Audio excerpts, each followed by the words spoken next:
emergency for the first time in about... This is Jim, and Receiving this message. We are Ken Jennings and John Roderick. We speak to you from our present, which we can only assume is your distant past, the turbulent time that was the early 21st century.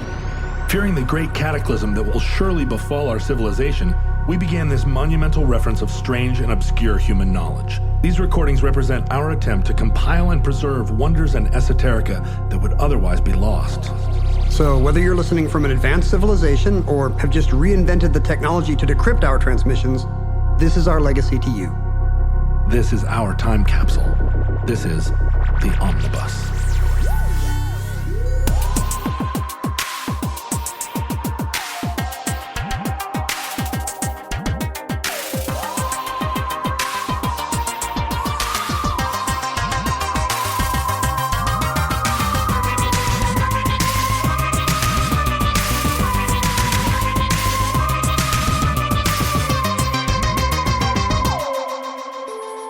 You have accessed entry 1350.GE0907, certificate number 38792, Universe 25.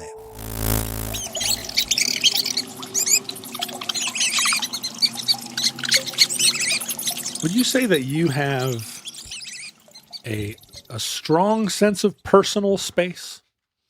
Or do you have, I mean, I don't know if these are like strong and weak nuclear forces, but like, do you feel like your personal space is sacrosanct? I know the only time I ever notice this is when there's a cultural collision. I'm in a line or a in Romania. Yeah, I was going to say Poland. Okay. Why is it the Eastern Europeans that we're going to just slag on first? Let's say Pakistan. I can think of specific stories of like being in line for an attraction in Paris, in Tiananmen Square, with people whose sense of personal space is you pack every space. And maybe it's because Poland and China in the 20th century had something in common. Like if you didn't keep your place in line, maybe you didn't eat that day, right? Oh, wow. Yeah. I'm anti-communist now, John. No more of this tanky crap on our show. Wow. Where's my compatible with Marxism sign? Waiting in line, super compatible with Marxism. I feel like compatible Marxism sign is buried under all of these expensive consumer goods people keep sending us. This is a real symbol of That's not compatible. The problems with our dilettante Seattle limousine liberalism. Yeah, all these wonderful vintage books that people send us in the mail. Where's our copy of Das Kapital? It must be under all these framed signed prints that are just sitting here. So I think that's when I notice. But like a public transit in New York City you were just in Japan. I just got back from Japan. The trains are often, you're not bothered by it. The trains are amazing, but it's crowded. But I'm also like, a nearly 6-foot white guy. I'm not going to get groped or trampled. Well, not unless you get lucky. Not unless I want to. Right. So, but at the same time, you wouldn't describe yourself as a hugger.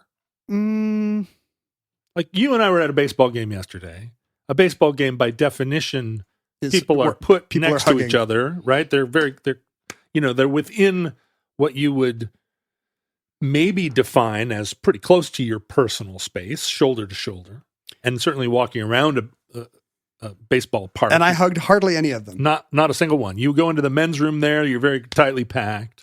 Do you usually, how many hugs do you give in your typical men's room visit? Well, going in, probably 15. Coming out. Do they have one of those urinal troughs? So you can... No, it's urinal. Have you never been into a men's room at a baseball park? Well, I remember isn't there a venue around here that has urinal troughs still? Certainly. T-Mobile does not? I think maybe some of the bathrooms have... Oh, I don't know. I'm urinal not trough, urinal trough. Thinking of the kingdom. Urinal trough hates regular trough. Definitely the one I went into yesterday had individual urinals, but I have makes also hugging harder. Yeah.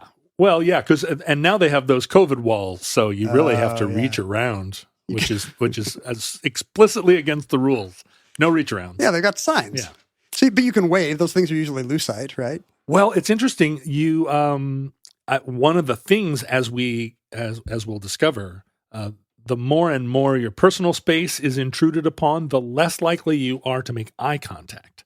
Oh, interesting. The more people... I want to deny that this is a human being Yes. in my... And in fact, that exact thing, the more people crowd onto your subway car, the more likely you are to start dehumanizing the people around you. They start to just become... A mass? Yeah, other, like hot-bodied other and not other people. You're saying they're all hot? Hot-bodied. I went to the wrong men's room, I think.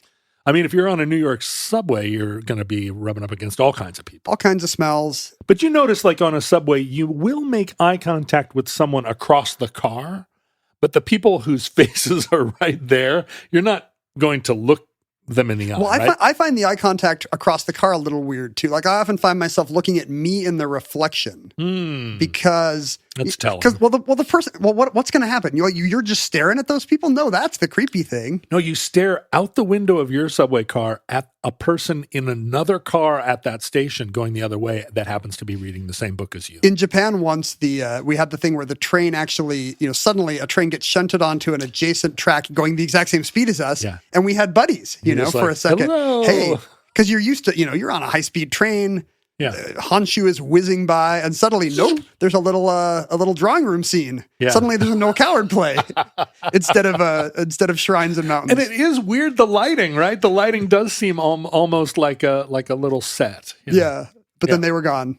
Who knows? Who knows where? Into the night, and you'll never know unless you place an ad in the personal section. They're doing a podcast right now about some sweaty white guy looking at me. I saw you. Missed connections. Missed connections. That's right. Where's my... I don't ring a bell on myself. And in fact, that might have been your joke. No, I was clearly saying connections. You weren't. From now on, quoting I will yourself. say connection, just to make clear that I'm not. You're Knuff, Ken. I am Knuff. Well, we're going to be talking today. We're going to be dancing around cultural anthropology and social anthropology. Awesome. Which Things we're not expert in and can get yelled at about. That's right. They can be fraught topics, and So Poles and Chinese, I apologize already. there you go. That's right. There is a lot of cultural anthropology around this conversation. And just to be clear, what they were doing was not rude in their culture. They were standing at a distance from me that you stand in a crowd. And that was the moment I became aware that, there are some Slavic/Western Europe differences here. Well, and this is, in some ways, the difference between cultural anthropology and social anthropology. When a lot of what we're talking about today was being explored, it was an era where cultural anthropology was really the fashion in anthropology, which is to say, studying the mores and religion and customs, art, language, beliefs of a culture. Okay. And then that kind of fell out of favor because it tended to be uncomfortably colonialist within academic fashion. And social anthropology became the preferred way of looking at other cultures. How would those people frame that difference? Social anthropology is much more about institutions, laws, the functioning of groups. It's much less about the soft science, folkways and traditions. That's right. And so Interesting. there's less of maybe a risk of Western judgment, of Orientalism, if you're just trying to focus on systems. What's the difference there? That there's more symmetry? Like my culture and your culture both have these systems, so there's no way I could be looking down or back at your primitive ways. Right. That's kind of the fantasy of it, at least, or, the premise, right? We're not over there going, well, these headhunters are, have managed to use a fork or whatever it is that would have defined National Geographic in the 50s. Yeah, because a lot of those things were not symmetric. You would talk about the myths of these people in Samoa, but hey, what are your myths, anthropologist? Well, I have none. I'm a modern. Are you kidding me? I'm a scientist. This also was kind of a difference in American versus European anthropology. It was much more of an American cultural anthropology. It was much more of a kind of an American tendency, whereas in Europe they were shy about it. And a lot of anthropology departments ended up either combining the two, or you'll see departments getting renamed as the Department of Cultural and Social Anthropology, or eliminating both things and just calling it anthropology. And is that true to this day? It's kind of a more of a monolith now? Well, it's still very fraught, and especially since in recent years, the academic fashion of contextualizing everything anthropological in terms of race and sex and economics, as opposed to thinking of them as not always affected by those overarching intellectual concepts. So, anthropology departments have been somewhat absorbed by the greater academic project. And then I guess the humanities all went away shortly thereafter. So now it's irrelevant, right? Well, and we'll maybe look at some of that in this too. After World War II, there was a real explosion in all of these sort of academic investigations into human interactions and human life. And a lot of this post-war stuff was a reaction to, that was a transition to modernity that was really bold strokes. We had a global depression, and then this wartime interregnum, out of which came a hyper new world, where not only was it a nuclear-powered world, but it was one where suddenly the kind of transition from industrial revolution cities to hyper-modern cities, a lot of things had happened in that immediate period. The kind of invention of skyscrapers, the modernization of building materials, so it was now possible to build and conceive of housing projects that took over entire neighborhoods, interstate highways. I mean, all of this is really transforming human life in a matter of really a decade. Yeah. And we're thinking differently. Every art and cultural field is being overhauled as well in the beginning of the 20th century. This is the generation that had Joyce and Eliot and Freud and now. Yeah, sure. And then pop psychology following hot on the heels of psychology. Yeah. But where our story starts is an ancient problem, which is the problem of rats in cities. Rats. Do you have any kind of crazy rat aversion? Because I don't love them, but like my wife will flip. Oh, really? Like a rat runs, 50 feet ahead of us in Central Park, or Indiana Jones lights a match and there's a bunch of rats. Like, it doesn't matter what it is, but like Mindy is just out. Well, I don't remember whether... Should we do what's it called? A Intervention? Content warning? No. Yeah, should we do an intervention on Mindy? Just throw rats at her? Well, I don't know if you were sitting next to me or not. This is a terrible story to tell on air, but I was sitting in the backyard of your palatial manse one time a few years ago, just kind of idly staring off into space, and a rat ran on a power line across your back fence. And I don't know if I was like, I know for a fact I didn't go, rat! But I did go, oh, because I like watching rats on power lines. I think that's a funny ecosystem. To think that they're up there squirrels. too. I like squirrels up there, but when the rats are there, it just seems like, no, that's not your place. Yeah, what are you doing? You're going Show from place off. to place. It's like the evil Knievel But rat. I probably Stay on the didn't say ground. it. I didn't say it to Mindy. But I had rats living in. I had that old farm. If you have undergrowth and if you have blackberries up here, Yeah. if you have a hedge, you probably have rats, and hopefully they just come out at night. What I had was an old Northwest house that did not have a proper foundation. Ooh. And so they lived under the house. And then when I moved in, I had a couple of cats, and they ran, but there was, because there was also an orchard there and grapes and, and the whole time I lived in that house, I was always in a back and forth with the rats. Were you seeing them in the house, or you just No, heard them no. skittering in the foundation? Yeah, That's a very different psychological. Never in the house, but of course, if they're under the house, then they can go up the chimney stack. They can go, they can be in the attic. I mean, I was always messing with them, and they messing with me.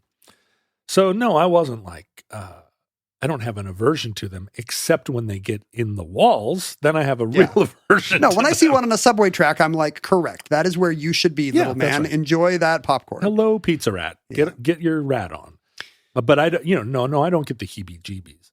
But rats in cities, you've been in New York where you turned on a block and there were rats pouring out of a sewer grate. Have you been? I feel like I've never seen that. I've never seen a crowd. Yeah, of I've seen a rats. lot of rats on a side street that I was actually not just passing by, but walking down. I think that would creep me out. And it was during one of those trash strikes where there was a bunch of trash, and it was just there were dozens of them, and I had that very visceral kind of understanding that if I'm seeing dozens of rats, Yeah. How many here, more am I not seeing? there are rats everywhere, like right under my feet. There are thousands of rats. When I see one, don't they sometimes say there's more rats in Manhattan than humans? I don't know if for that's sure. I actually think that's true. true. But like when I see one rat eating garbage or whatever, I'm like, great. Templeton from Charlotte's Web. Yeah, Biba. Enjoy the fair, Templeton. But like when there's 10, that's suddenly when it's a little more threatening to you as a species and something primal kicks in where I think, no. Have you seen that YouTube video of 3 professional soccer players playing against 100 10-year-old kids? It's very much like encountering a bunch of rats in the subway because the 3 professional soccer players still are schooling these 100 kids, but the kids are moving in a flock. That's what I'm saying. Like I could program a computer better than the rats, but that doesn't mean it's a fair fight when there's 100 of them and one of me. I'm still going the other way. Right. Would you rather fight 100 horses? 100 rat-sized computer programmers. So in the let's set our Wayback Machine to 1917 when the hero of our story is born. Is it a rat or a human? It's a human. We're going to be talking about John Calhoun. His middle name is Bumpass. Wait, not John C. Calhoun, the South Carolina anti-abolitionist. No, we're talking about John B. Calhoun. I don't know Slightly if it's before John C. Calhoun in the alphabet. It's John B. It's probably Calhoun. maybe Bumpus. Bumpus, but I really like calling it. I look at it and it's just that it's the problem of modernity, right? You can't say it's artisanal, right? If you ever see it as artisanal, you'll never say it another way. Uranus is funny because it's bad both ways. You can either have anus or you can have urine. You have to choose. Yeah, and my daughter's teacher insisted that it was something that wasn't even Uranus. It was like Uranus. That does it. Yeah, and she came home and said something about Uranus, and I was like, well, okay. That's a way to make kids not giggle at urine or... I'm going to stop this right now. We had a friend who married a guy named Bumpus, and she's Persian, and I want to say... That was his first name? Yeah, she married a guy named Bumpus B. Bumpus. No, she married a Mr. Bumpus. Mm-hmm. And she had some just musical Farsi name. It was something like Shahrazad Parsifur or something, or something like that. And it was just like the most beautiful sound tripping off the tongue. And she changed her name. She took Bumpus. And I always wondered. The cultural anthropology would say that was a moray. Well, yeah, well, maybe it is a moray. That's why they got married. Yeah. When the moon hits your eye. Yeah. So I'm going to ring it twice. Well, I mean, maybe in their language, maybe the name that sounded beautiful and exotic to me, maybe that's Bumpus in Tehran. Cellar door. I don't know. I never got the cellar door thing either. No, it doesn't sound that great. I don't think it's the nicest phrase in the English language. There's beautiful phrases in English, but cellar door sounds kind of like it's basic and scary. It sounds great unless you have a side lisp. Unless you have a cellar door. Yeah, that's the problem. John Calhoun was a guy, a kid from Tennessee who got really interested in birding at a young age and was an active ornithologist and put himself through the University of Virginia and gradually, I guess his doctoral thesis was on the life cycle of a rat, an individual rat. Your little, like sitting at a dining room table eating a slice of pizza rat. One rat. And he was hired right after the war by, he got a job with the National Institute of Health investigating rats in the city of Baltimore a city I happen to know has a rat population. It's a port town. Mm-hmm. It's an old town, Mm-hmm. and rats were a problem. And this was kind of the type of thing you'd enlist academics to kind of work on in 1947. What are we going to do about these rats? Can we, we've been poisoning them and trapping them, but is there another way? Can we figure out about? Because we're in our, whatever 10th century of poisoning and trapping them, and they're still winning. Yeah. We need new tactics. But there was, even at this time, an understanding that populations of rats really fluctuated. And during this era in biology, there was, the dawning of a real understanding of what an ecosystem was. Why do these rat populations fluctuate? Is there a way we can control that fluctuation? Can we use natural processes to make living in Baltimore easier for us by somehow, better understanding what is actually happening within the rats? And so Calhoun, he owns a little farm outside of Baltimore, and he goes to his next door neighbor and says, "Hey, would you object if I built like a little experiment out here on the back 9, where I build a little rat colony, and it'll all be caged. They won't get out." But and the neighbor was like, "Yeah, sure." Wow. Okay, first of all, I would never ask. And Right. second of all, if my neighbor came to me with that, no. No. But this was the 40s, and a little bit finger guns. They're not New Englanders. Good fences make good neighbors. They're friendly Marylanders. And so Calhoun builds a 1/4 acre pen, if you can picture the scene, where he introduces like a captive, a very small, like 5 female rats and some equivalent number of male rats, with the idea that he's going to build a rat colony and watch what happens. And this is like, how you would do a computer simulation, except he's starting out with actual rats. right. And what we're, when we think of an ecosystem now, we have this pretty, it's kind of the Yellowstone Park model, right? Where you realize, we took the wolves out. Now the deer have eaten all the leaves. The leaves that used to shade the ponds that were in the streams. So the salmon, and then the bears lose the salmon, and reintroducing the wolves, we therefore control the deer population, and that limits erosion further up the stream. It's a rich web of life. It's a rich web. But we do have a tendency to think of it in terms of prey and predator, right? Like if the deer population isn't controlled by the wolves, someone needs to be eating something. And this is maybe a tendency to think of things anthropologically, or rather, it's capitalism just making us think of winners and losers everywhere, man. Yeah, and I guess in a way it's anthropomorphocentric. Yeah, that's true. What's the actual pronunciation of that? Like if you're anthropomorphizing the animals? A little bit.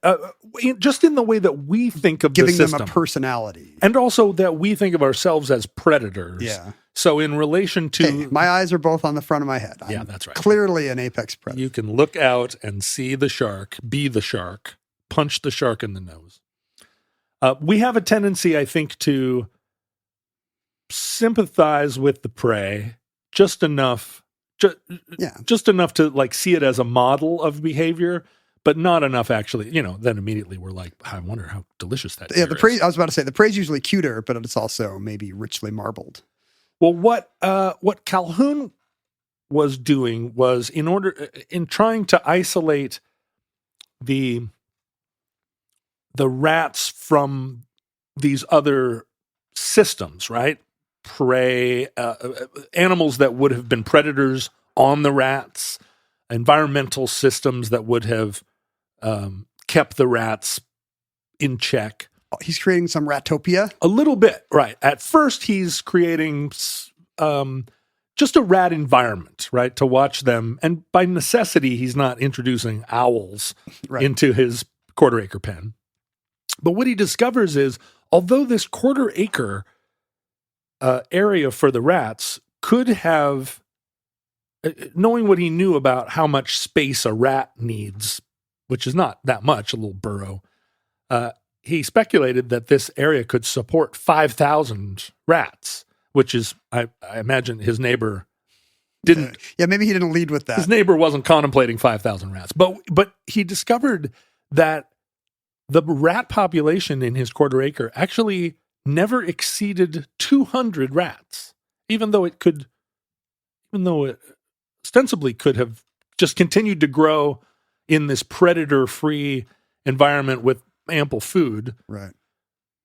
It never exceeded 200, and it really stabilized at 150 rats. Interesting. And what he noticed, is he feeding them? He's feeding them. Huh. That would really be lame to put a bunch of rats in a cage and then not feed them. Make them figure out their own food sources. And what he noticed was that the rats tended to group together in groups no larger than a dozen. Beyond a dozen, they couldn't. There was not the social order started to break down, and so 150 rats was what resulted from groups, sequestering off in groups of 12, and this quarter acre space actually only had room enough for 12 to 15 different groups of a dozen because rats. they were spacing out. They were spacing out, yeah. And so this was this was very intriguing to the academic culture at the time. Yeah, this is new rat lore. Yeah, what's going on here with the rats? And part of the anthropomorphizing of animals, and this is why I'm giving multiple trigger warnings here for people, is that we really love to analogize animals culture and human culture. Yeah. We do it all the time. We sit and, the internet now is just basically 80% people talking about their cats and dogs as though they had human thoughts and emotions. And that becomes very shocking when you see like an animal eat its young. Because Yes. you're like, wait, hold on. Now, I would never. Yeah, and it's a You have to remember they're fundamentally different. there's zoomorphism and there's anthropocentrism, and the two are kind of in conflict here, because there's a whole school of biological thought that says we are animals, where there's no difference between us and animals. So why would we think of ourselves as having some superior soul? Mm-hmm. This was a scientific school and still is, but it's hard to hold that in mind and at the same time say, but we're not animals, we're humans, and we don't do things like not only not eat our young, but we cannot be so simplistically reduced to being an analogous. The city of New York is not analogous to a quarter acre rat pen in Baltimore. We are a special one-off by virtue of sentience and technology and all the rest. But a lot of that is not yet. A lot of that kind of argument and those conclusions are going to be actually culturally a product of some of these early experiments, where it was much more tantalizing to draw those conclusions. These were the early days of housing projects, for instance, and a housing project is not so different from a human constructed enclosure, Human rabbit warren. right? And it's also a social experiment. What happens if we put 1,000 families in a building that has a total uniformity? And it's super telling that we don't try that on middle-class families. Well, and in Europe, this is also an era where the planned community, the Levitt town, and the idea of those things being somewhat defined by individual space. And this isn't personal space. This is, there are these different spheres, right? We think of public space as a place where no one controls it. Yeah. You walk into public space and you're going to take it as read that you're not the boss of this area. And there's a lot of room that you need when you're in a public space, because we each have a sense of what our personal space is, and it's different culturally, but you don't want it intruded upon, but that changes depending on where you are, right? You'll allow it in a subway, but if someone in conversation in a cafe got that close to you, you'd be like, whoa. And that's what we call social space, right? You and I, whenever we're together, we're proximate to one another in a way that distinguishes us from the 30 people milling around us. But if either one of us were to cross a kind of barrier between 15 inches and 5 inches, we would each know, like, whoa. Let's take a step back. Why is your hand on my knee? Getting in my business here. And so Levittown, right, is defined by each family having their own little warren, whereas a housing project in St. Louis, right, it's much more. In the suburbs, you get dignity and a lawn. So Calhoun loves this, and he's very intrigued, and he's getting now funding from the National Institute of Health, from the Department of Defense. Everybody wants to know. Is this still rat knowledge, or is he thinking, hey, how can we apply this? Well, it's rat knowledge, but he is making the connection between, well, this happened with rats. Is this applicable to the way we think of human beings? In particular, in cities, in prisons, in schools, dorms, housing projects. So he sets up a new experiment. And in this one, he takes over a barn in Rockville, which is Maryland? Yeah. As in don't go back to? Yes. The very same. And there's a reason you don't go back to it. It's because there's a barn that smells like rat pee there. Barn that's full of rats. The barn is still there, the barn where this experiment was conducted. At the time, it was just some ratty old barn out on a farm. Now, the urban world, kind of hilariously, has expanded to make this area not just like a old crappy farm that a guy can rent for $50 and put a bunch of rats in. And they've actually fixed up the barn. And it's part of it's an Airbnb. It's some loft, yeah. But at the time, it smelled blindingly bad, so much that the scientists were all acclimated. I've never been blinded by a smell, but I guess I just don't have enough rats in my barn. The ammonia smell of a ton of rats can be like overpowering. Well, within this barn, he built a large box, like a 10 by 15 box. And in it, instead of just having it be like Rats Gone Wild, he built 4 rooms. And each room was divided into 4 areas. It had ramps running around. It had burrows, kind of, like rat nesting areas that were mounted to the walls. And there was abundant water and food.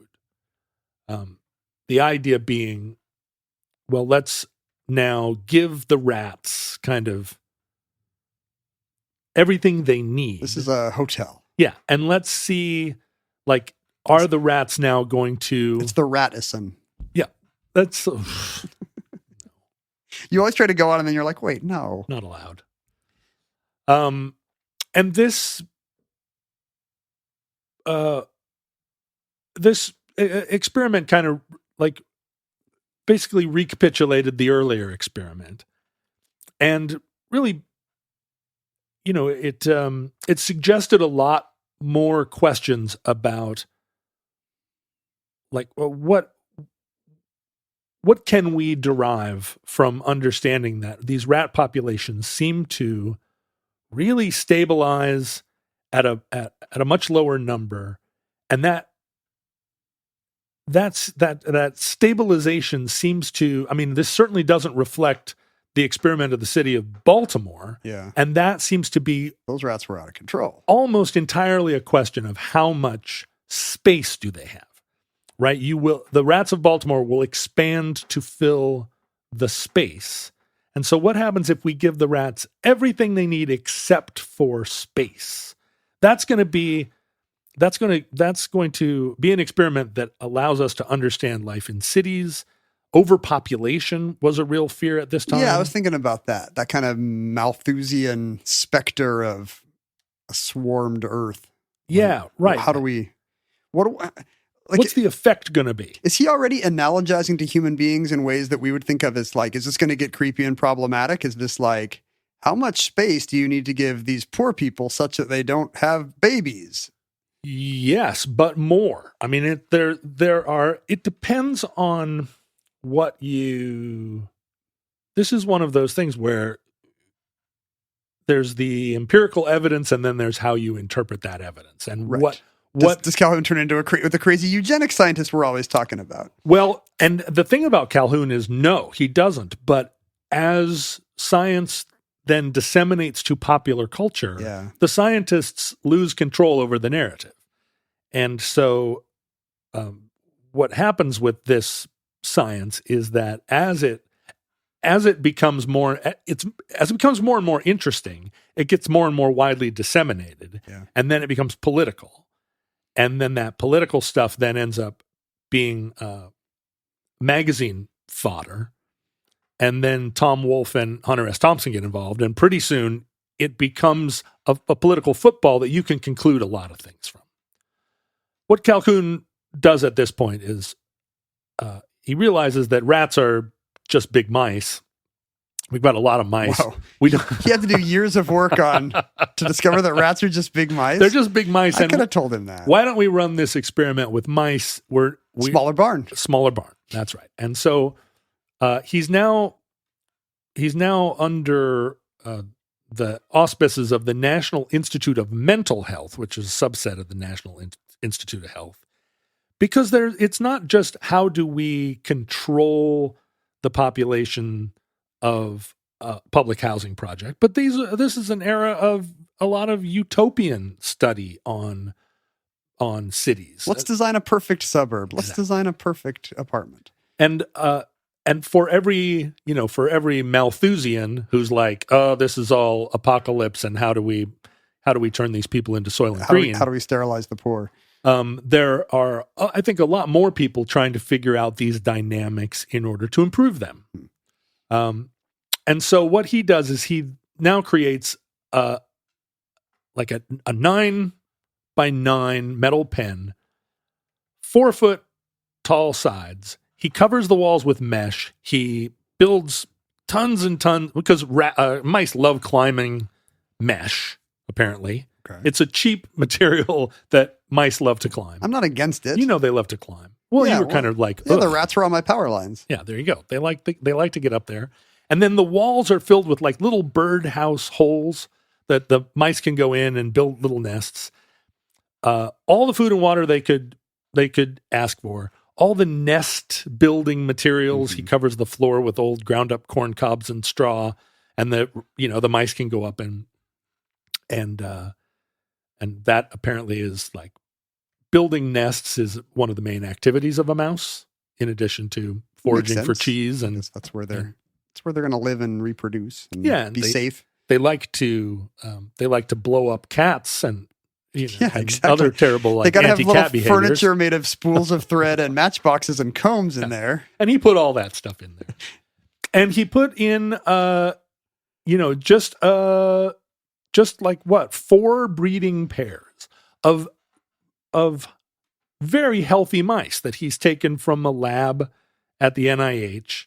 These are 8 great mice, top mice. The best. Got our top mice working on this. Top mice. And he puts them in, and the mice are really into this scene, and they start breeding prolifically. They're leaving 5-star reviews on Yelp. They're just like, this is amazing. I got my own little hole. I got all these other hot mice. We're going at it. The population doubles in 50 days. It's a sexy singles scene. Then it doubles again in another, under 2 months, the population doubles again, and then again. And over the course of the first year, it doubles and doubles and doubles. The idea being that there's room for 4,000 mice. Mice space? There's .com. There's room for 4,000 mice, or approximately 4,000 mice. And in the first year, the population doubles to 620 mice. Not doubles. I'm sorry. The population increases exponentially to 600 mice. And this started in July of 1968. So just before I was born. This will give you a sense of the world in which I was raised. Just before you were born, 619 mice were born.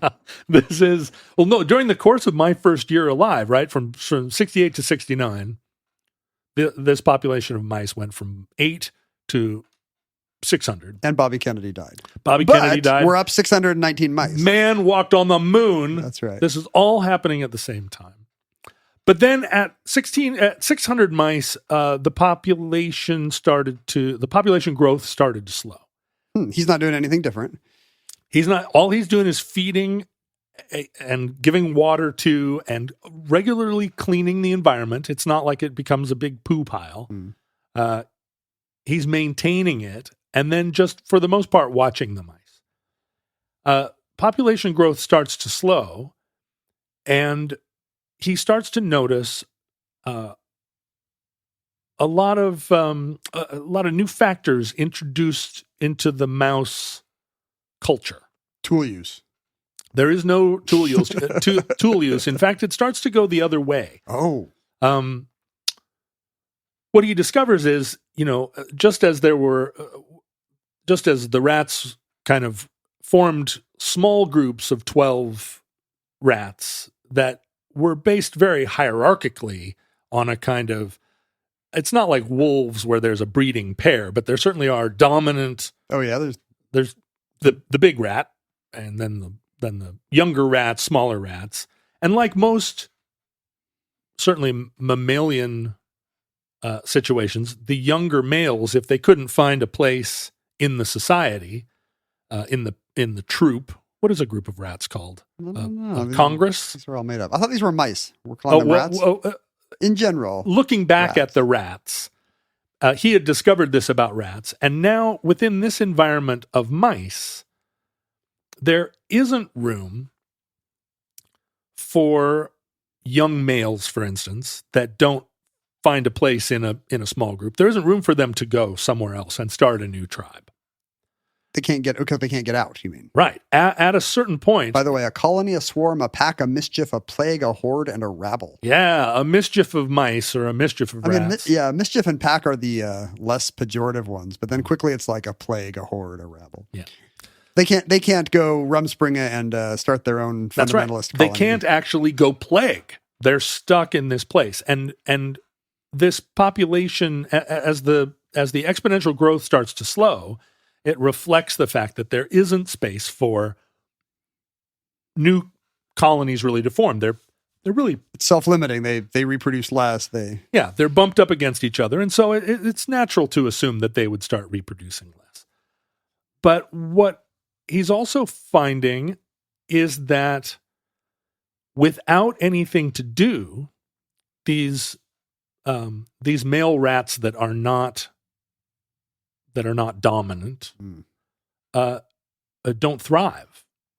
Do they become like troublemakers, delinquent rats, or are they just there are different responses to this, shorter, right? There are rats that are delinquent, that are getting into fights that aren't about competition for food or sex, just recreational fights and board fights. The truly dominant males become violent in trying to protect their turf, like additionally violent. If you've ever seen kids in a back seat, you've seen all these things. Yes, that's right. And these are the analogies that they're making, right? As the science, as the experiment is ongoing, and a lot of people are watching. But today there'd be live cams and stuff. That's right. We'd all be watching. Truman Show with rats. Templeton Show. But pretty soon, as population stabilizes, because there's just no room although there's room for 4,000 rats, it really stabilizes at about 2,000. I'm sorry, mice. There's room for 4,000 mice. It really stabilizes at about 2,000 mice because there are a lot of what they called spinster females, where if there's not, they're preferring not to mate. That's and they go reasonable, up and they find sort of the high loft And two of them move in together, like that's right. Gertrude Stein and Alice V. Toklas? That's exactly right. The males that are lethargic start to kind of cluster in the center of the floor. They don't have their own apartments. They don't have mates. They're not part of a colony. They're no longer fighting with each other because they have nothing to fight over. And there's no video games for them. So they just cluster around the food and they become lethargic. The only things they do are move to get water and food. And some group of them start to meticulously groom themselves. So they just sit and work on their coats, and it's really hard not to see the parallels to human society. They stop fighting with each other, so they stop having, they stop being tattered, and they start being quite beautiful. And he actually describes them as the beautiful ones. Mice get sexier. The sexy mice. Their homosexuality becomes like normalized, and then kind of among the beautiful ones. Among all of the mice, homosexuality and then sort of polysexual behavior kind of goes off the charts. But then the dominant mice stop really being able to defend their territory because they're so encroached upon by just the mass of mice. Even though the place is not at capacity, even though it's topped out below what there's resources for. Yes, the mice are still uncomfortable with the. Other mice are too proximate to them. What they needed for territory, they can't establish. It's a vibe, and so it's a vibe. And so the rats that are having children, the mothers stop caring for the babies. They wean them too early. They just start ignoring them. Eventually, the mothers start something overcomes the maternal instinct. Yes, and says this is not a world for your kids. Doesn't matter anymore. They start eating their own babies. By May of 1970, 2 years into the experiment, the last viable baby mouse is born. Oh, it's not just that it tops out. It's that the colony craters. The colony stops reproducing. It doesn't stay at a steady state. No. Huh. Because what they discovered was mice born into this culture. Oh, right. Never learn any of they never learn to reproduce. They don't have the evolutionary instincts to run a little family unit. So much so that when they would take mice that had been born and raised into this culture that were the beautiful ones or the lethargic ones or the spinster mice, if they took them and reintroduced them or introduced them to a healthy young mouse culture, they did not then heal. They didn't become productive members of that society. They were permanently ineffectual mice. You can see how seductive it is to apply this to whatever your particular socio-political hobby horse is. That's right. Because look at the young people. They don't have the blah, blah, blah, They're not learning to... Blah, blah, blah. So at the time, it was mostly centered around conversations about density, population density, overpopulation. That was what was this was going to be the result. Cram too many people in and society breaks down. The description that Calhoun, or the term that Calhoun used to describe this, was behavioral sink. As the population became more and more dense, the civilization collapsed. It became a sink of behavior. And that term was appropriated by all kinds of politicians to describe public policy. Tom Wolfe used it to describe Manhattan. Mm-hmm. Behavioral sink became the analogy for overpopulation. Now, later critics said, well, was it overpopulation or was it over-socialization? Oh. Was it... If the mice had more privacy? Yes. If the mice had were they just overstimulated? Was there just too much mouse conversation? Too much mouse...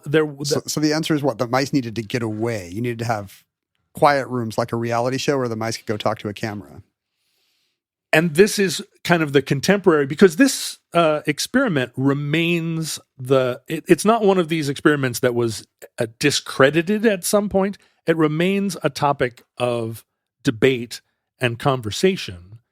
I assume it's not reproduced much because who wants to fill a barn with thousands of mice? Well, and also he worked on this from 1947 well into the late 70s. So he did a lot. He's this is universe 25. Oh, the universes are numbered? Will I understand this if I haven't seen universes 1 through 24? I think, yeah. He numbered the iterations of the experiment. Is that? I can only believe that's true. Because what else would why the would 25 you call it? mean? Yeah. Why would you call it universe 25? Right. It's not like VAT 69, and it is like VAT 69. There were 69 VATs.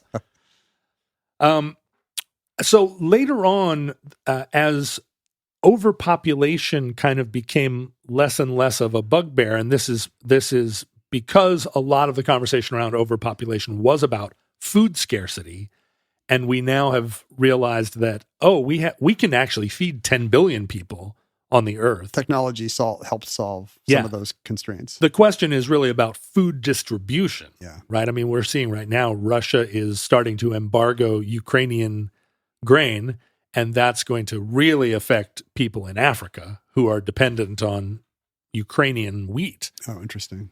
And so Russia's using that as a bargaining chip in the kind of global community. Like, we're not going to let Ukraine... We'll starve Africa. Yeah, because Ukraine's using that money to buy missiles, and we're not going to let them do that. Yeah. And then, the political football is that Russia's then blaming starvation in Africa on the West for not trying to resolve this conflict. And there's a lot of chitter-chatter on the internet, not that I'm ever on the internet, where people are saying, yes, the West is culpable because they could end this all. And now, look, they're prepared to watch millions die. So this is what you made me do. Yeah, look what you made me do. Exactly. Putin as an abusive spouse.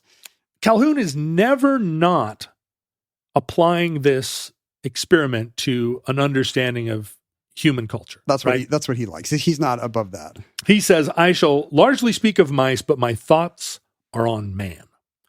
And he realizes that what's happening is that there's a death of spirit, that the lack of need produces a lack of competition, a lack of motivation to really do anything. And that produces a generation killed by ease and not having as many kids as their parents. Wow, I don't know how to apply this. Kind of dangerous, and all of the way, kind of troublesome minefield of thought, because a lot of the pathologies were even then seen reflected in the culture. In 1970, there were people talking about, well, everybody's on drugs, young people don't have any ambition. Look at all the protests, the privilege, the lack of get up and go. We just added phones, basically. We added phones and a climate crisis to something people have been saying since Socrates. Well, and some of this breakdown now we see even when space is not at a premium, because you could make the case it was not really about space. It was about overstimulation and over interaction. Interesting. The phone is the space. Yeah. Even if you are online, but you have more than 12 people in your cadre, if you feel like your mental space is being colonized, you can potentially have some of these same reactions. Now, let me just say, I guess it's possible that humans being more complex than mice, there are many other things that can give a human anxiety. Yes. Like, you can give a mouse anxiety maybe 3 ways, right. Whereas there's like 3,000 things that could make me anxious right now. So if you're interested in reproduction rates and population sizes, humans are maybe a lot more fragile and complex as far as the things you could do to a population to make it not want to reproduce. Exactly. Just in in our physical sense, just biometrically, right? We communicate with each other in nonverbal language. Body movement, sounds that are sort of not language, but paralanguage, grunts, groans, sighs. Yeah. We have a sense of time. Right. And then all of the other things. And then angst. Yeah, and angst, right. Mice don't have angst.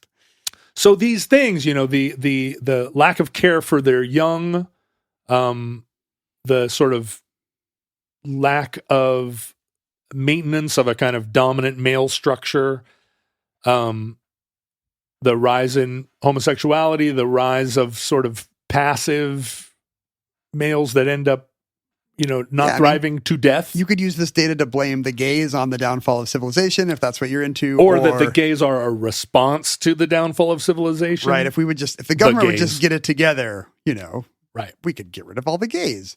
What Calhoun describes this as is the second death. And he's directly quoting Revelation, which is that like a death of the spirit of a society. This becomes hell for mice. Hell on earth. But as Calhoun's research disseminates into the popular culture, he does not want to succumb to hopelessness. And he starts to theorize solutions to this problem. He starts talking about urban design. He starts talking about a transition away from hierarchical societies to one, and this was very popular in my youth also. The idea, this is the driving argument behind the Apple computer, that we will provide creative space, that we will transfer our energies away from competing for food and space and into artistic expression. In theory, a less limited resource and arena. That's right. And this was the utopia of the early internet and of our lives. The idea that everyone is an artist, and that and also economically and sociologically, we've moved from a manufacturing economy or agrarian to manufacturing to information economy. And so our big experiment has been, and you saw this argument a lot in the internet, this is going to relieve us. We're not going to have war anymore because we don't need it. We're also tightly connected in these other spaces. And we have abundance in terms of food and so forth. There's lots of room for everybody if we keep building out into the suburbs. And we will achieve a utopia this way. The problem is no one was interested in hearing Calhoun offer a counter to his 40 years of experiments. Was he trying his remedies out on mice, or was he just kind of hypothesizing, here's what I've learned? He kept trying to find like situations where mice would have meaningful lives, which is very hard in a mouse sense. What exactly will give a mouse a meaningful life? And this then trends into anthropocentrism. Right. Like, away from let me think about what make me meaningful. Zoomorphism. Yeah. Because we have a capacity to have meaningful lives, or if we're zoomorphic in our thinking of humans, then that's an illusion, and we're just big mice. Yeah. So after day 600, when the last viable mouse was born, mice continued to be born, but none survived. He's got at. And after day 920, no more mice were conceived. Wow. So there were still 2,000 mice, but nobody's getting it on. And they gradually died off, even as space then became available again. Even when the population of mice went to 1,000. It didn't correct or 500. There was no we have space for this now. And I don't think there were dead mice lying around. He cleaned out the cages. So now, at a certain point, there were only 50 mice. And they could have... It turns out most of those behaviors are learned and not evolutionary and instinctual, right? Or at least can be overcome by not having them see it modeled. Baked into what those mice were. And the last mouse, as we say, died in 1973. So 5 years... was what it took almost 5 years for a mouse utopia to turn into mouse apocalypse. To mouse apocalypse. That's right. This resonated so powerfully in the culture that a lot of people credit a whole genre of science fiction, Logan's Run and Soylent Green, all the crowded, angst-filled futures. Yeah. And it was a major component of cultural criticism. And for my part, and for yours, I think most profoundly, it was the inspiration behind the book Mrs. Frisbee and the Rats of Nim. I was wondering, Yes. because you said it was the National Institutes for Mental Health. Yeah, So NIM. that is a real thing. It's not just made up for the movie. No, Nim is a real thing. And they were really trying to make rats. Well, I mean, in the movie, they try to make them super intelligent. I assume the real Nim was not trying to give rats cognitive abilities. Well, they tried to, in the book, the super intelligent rats, escape. But I guess it's true if Calhoun's talking about like how do we give these rodents a sense of purpose and meaning? That's not too far from how do we inject them with higher functions. Yeah, exactly. Like the hope and inspiration probably at the beginning was that rats would, I don't know whether develop an artistic culture is maybe too much, but that without needing to labor and war for scarce resources, what are the rats capable of? Let's get them out of the sewers and find out. What it turns out is that they play video games and they become kikomore. What was our show called? Hikikomori, the self-isolating Japanese young people. Yeah, you said in that show that estimates vary, but there might be as many as 1 million kikomore in Japan who just don't leave the house and just they don't have sex, don't given up on society as an idea. Yeah, their parents just sort of feed them and they live there with their little pillows. Well, it's tempting to tie it into, yesterday we were talking about kind of the new squeamishness about that you sometimes see in just criticism of film and TV. Like, why is there sex and nudity in film and TV? Like, a lot of young people are just shocked by the very idea, whereas you and I were of a generation that would, still pause all our videotapes if we thought there might be cleavage. Yeah. Whereas today's young people are like, well, this doesn't advance the plot. I don't think these people should be fooling around. There's a lot of narrative around the fact that Generation Z is having less sex than any prior generation.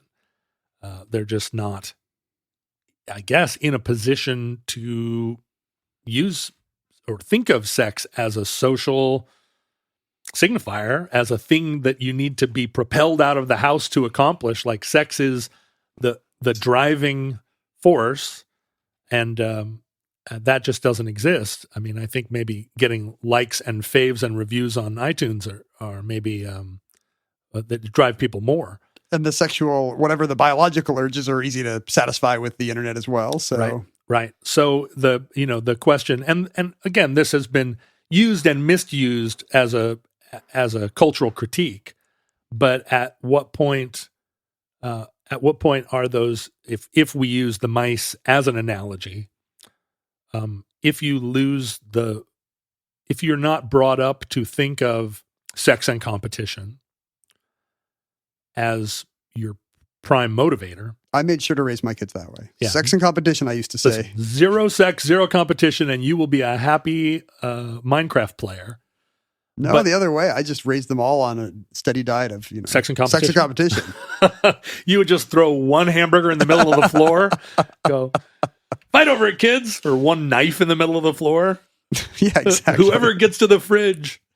I mean, the problem was they just know they're Gen Z. It's the end of the alphabet.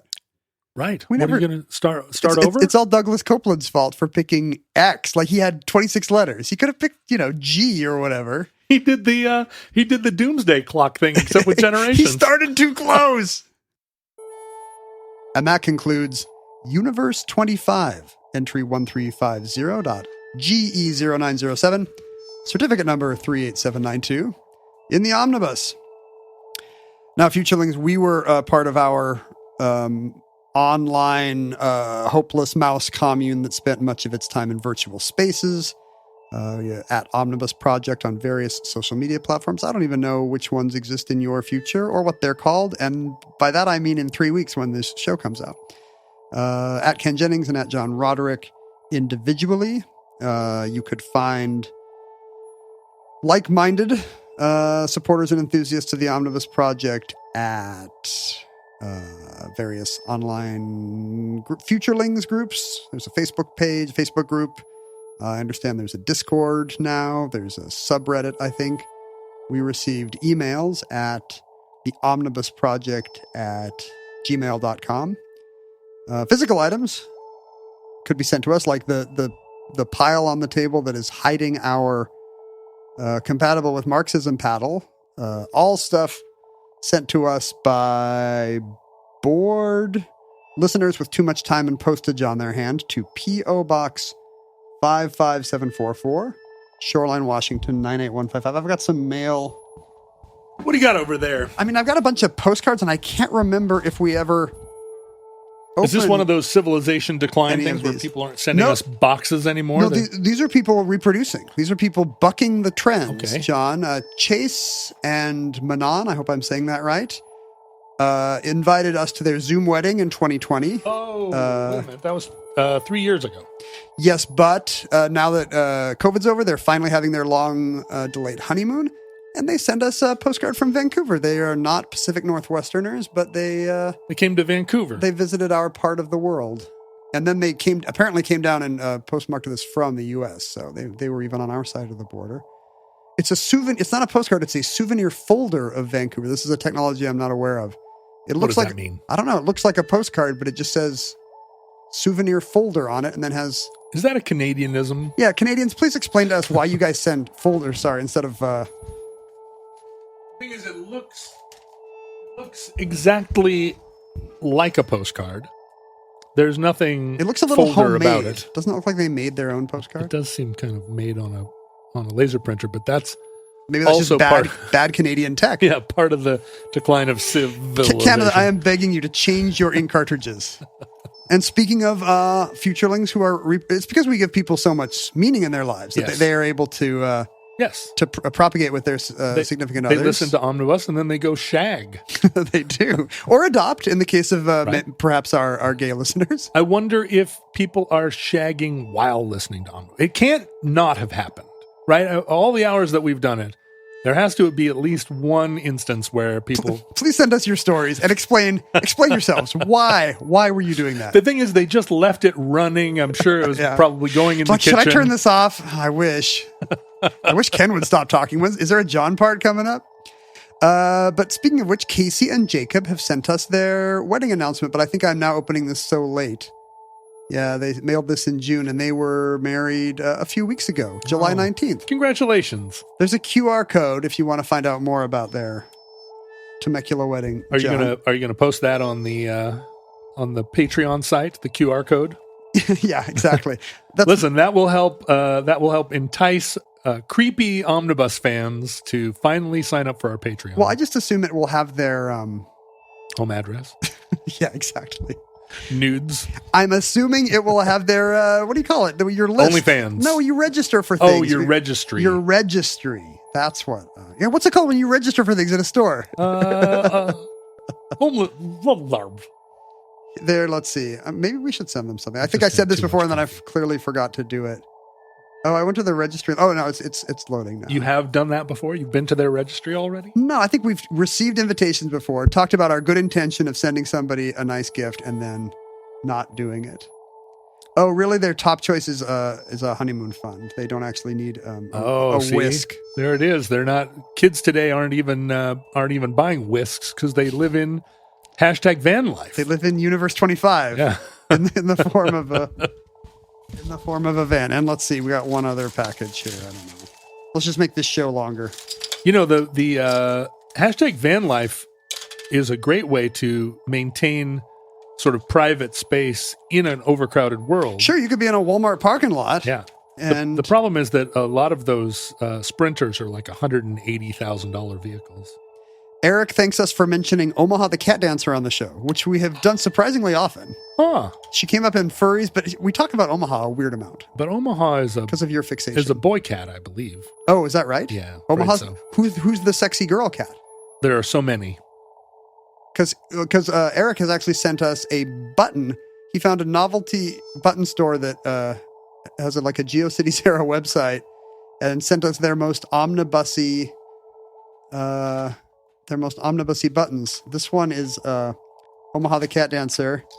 The other two are do you remember the Shmoo from Lil Abner? Of course. Shmoo. Weird- I used to say shmoo a lot. Well, weirdly, like for people like the Shmoo was in a 50s comic strip about hillbillies, but weirdly in our era, he started, maybe his rights were transferred and he started showing up on the Flintstones or Yeah. or Scooby-Doo or something? Yeah, he was a little bit of a like a guest star, a Love Boat style guest star on our comic. Like the way the Harlem Globetrotters might show up on stuff? Yeah. So, everybody decided Gen X would be into Shmoo, probably because they were old execs who were like, boy, I love the Shmoo. Well, and I feel like did the Shmoo have a kind of sexy vibe at a certain point? Wow. We're learning so much about you, John. Oh, no. I just feel like maybe the Shmoo showed up in an episode of Omaha the Cat Dancer, and it was like, look, if we're having sex with cats, why not with Shmoos? The Shmoo was kind of a white blob, but could it change its form like the Wonder Twins? No, right? It was just always a blob? Kind of shaped like a dollop of shaving cream or something. Yeah, marshmallow. But it has whiskers. I mean, I know for a fact that there are futurelings that are like, that sounds pretty sexy. Yeah, tell us about your Shmoo fetish. And then when you look at Grimace, do you think that Grimace is hot? Yeah. Famously, I think Grimace is hot. Well, I saw somebody online point out that Grimace is clearly a predator. His eyes are on the front of his head. I see. So he eats hamburgers. Yeah, but he doesn't. He's not killing them. Well, but you have to be a predator to eat meat. I guess. Do you think Grimace eats hamburgers? Yeah. He has a real vegetarian vibe. He's Ronald's best friend. But you think Ronald would be insulted if Grimace was like, you know what? I just want a milkshake today. I mean, I guess that's right. I have a lot of friends that are vegetarians, and you don't feel like you have to. But they're only. They don't feel like they have to eat burgers for you. They're only vegetarians because we live in a time of plenty. I see. They wouldn't, I don't think there were any prehistoric vegetarians. And here's the most horrifying one of all. It says collectively mad. It's got Alfred E. Newman from Mad Magazine, but rendered in a photorealistic style. I'm not sure if it's a sculpt or a CG thing, but it's really not what you wanted to see today. Let me see that. I keep throwing things behind your computer. Yeah, that's not cool. Nobody wants to see photorealistic. That's not cool at all. It is making me worry, in contradiction of his famous dictum. One of the many ways that AI is being misused is that people are doing 3D hyper-realistic renderings of Pepe the Frog. And it's like... That's why I can't get a chip for my car? No, super duper gross. By the way, I can confirm, because we're going to get letters, Chuck is actually the rich boy cat. Omaha is the lady. What? Are you shocked? No. I'm just... Omaha is... Yeah, her name is Susan. Wait, Susan? Yeah. Oh, I didn't realize that Omaha... I always thought Omaha was the boy. Yes, Susie Jensen, a.k.a. Omaha. Chuck or Charles. That's the boy. Does this explain your whole confused sexual upbringing now that you know that Omaha and Chuck are not the gender you thought they were? Let me think. Kind of. Yeah, that's like telling me Fritz the cat was a girl. Clearly Fritz was not, because Fritz was a horn dog. Right. But it would be like finding out that he was asexual and aromantic or something. Well, here, Grimace is non-binary. Let me give you a little insight into my high school in the early 1980s. I was a fan of Fritz the Cat and National Lampoon and the Fabulous Furry Freak Brothers. When I was introduced to Omaha the Cat Dancer, my strong feeling was that it was a girl's comic, and that I thought Omaha was a boy, but I never read it because it was proto-furry. It wasn't even proto-furry; it was furry, and furry didn't exist as a thing. But you could tell that it was not your thing. Well, the thing about Fritz is that he was really sexually attracted to birds. I mean, Fritz the cat was having sex with all kinds of animals. I don't know the Fritz lore. They weren't cats. Mostly, they were all kind. They were like R. Crumb style. Does this solve the problem of Universe 25 if the animals become attracted to different species? Maybe. But I definitely felt like not only was Omaha the Cat Dancer for girls, it was for goth girls. And I guess that might be true. What I was seeing was there will one day be a furry culture where people will want to have sex with cats, which seems like a dangerous thing to do.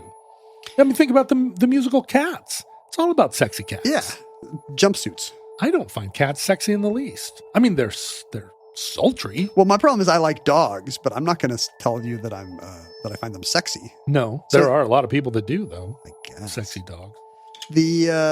So obviously, one way to support Omnibus would be to send us vintage buttons of the Shmoo. Wait, did you know that Omaha not only is a cat, but worked as a stripper? Well, yeah, she's a dancer. I mean, Oh, a dancer. Right. she's an exotic. Hence the dancer of the tale. She's an exotic dancer. I guess she's not a ballerina, let's put it that way. Yeah, I thought maybe she was like a space dancer, like dancing on sea beams. If you've never actually read this, maybe we should explain to our possibly underage audience. This is a comic for mommies and daddies. Yes, it's a sexy comic, sexy kitties, and as we know, Generation Z doesn't have sex or even want it in movies. Let alone, although they do like it in comics.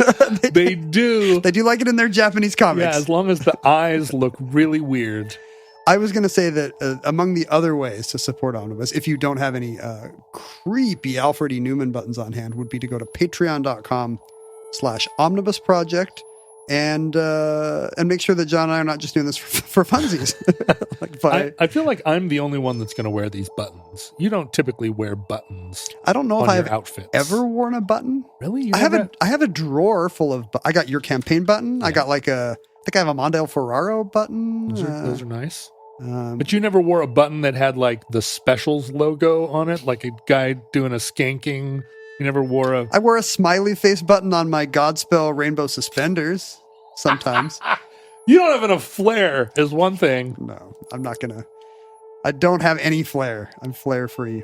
So become Patreon supporters of the show. If you understood anything that happened in the last hour and 15 minutes, you are our people, and we need your support. Yes, willkommen. Future links from our vantage point in your distant past. We have no idea how long our civilization survived.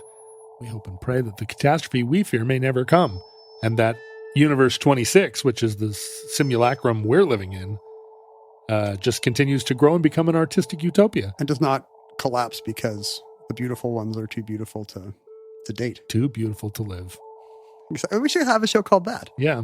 Do you think Luke's show is based on the work of John Bumpass Calhoun? Almost probably. He does seem like one of the beautiful ones. He grooms himself a lot. He sure does. Although, like a cat. He's pretty sexy. He's just always licking himself when he's talking to you. We may be the last ones. We may be the last ones that both groom ourselves and are sexy. It becomes a choice. If the worst comes soon, this recording, like all our recordings, may have been our final word. And in fact, for some of you, this may be the last of our recording. You probably didn't make it to this point. But if Providence allows, we hope to be back with you soon for another entry in the office.